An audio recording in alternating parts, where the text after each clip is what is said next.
দাবি দেওয়া নিয়ে আত্মসমর্পণকারী এলএলএফটি সদস্যদের পথ অবরোধে উত্তেজনা ছড়ালো তেলিয়ামুড়ার হাতাইকাতর সাধুপাড়া এলাকায়। আগরতলা আসাম জাতীয় সড়ক অবরোধের জেরে কিছু সময় ব্যাহত হয় যান চলাচল। আন্দোলনকারীদের অভিযোগ, আত্মসমর্পণের পর তাদের পুনর্বাসন ও সরকারি সুযোগ সুবিধা নিয়ে যথাযথভাবে জানানো হয়নি। পরে মুখ্যমন্ত্রী প্রফেসর ডক্টর মানিক সাহার নির্দেশে মন্ত্রী বিকাশ দেববর্মা আন্দোলনকারীদের সঙ্গে আলোচনা করেন।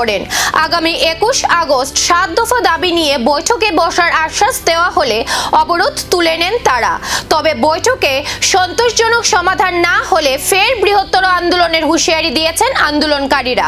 এখন নজর 21 আগস্টের বৈঠকের দিকে।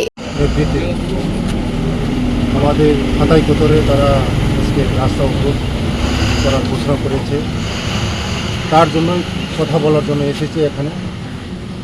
রাস্তা অবরোধ করে কোনোদিন সমস্যার সমাধান হয় না, কথার মাধ্যমে টেবিলের মাধ্যমেই সমস্যার সমাধান হয়।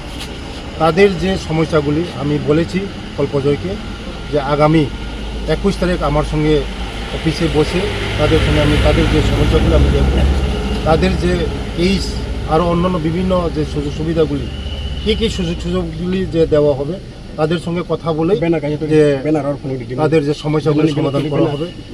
কোনো দিন রাস্তা অবরোধ করে কোনো দিন সমস্যার সমাধান হয় না।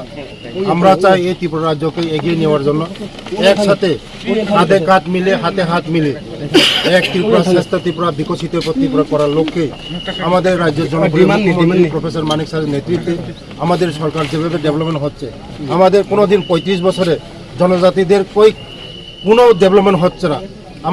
আমাদের সরকার আসার পরে ট্রাইবেলদের সব কিছু হচ্ছে। অবরোধ উঠেছে, কিন্তু 7 দফার সমাধান এখনো বাকি। 21 আগস্টের বৈঠকেই মিলবে পরবর্তী পথের ইঙ্গিত।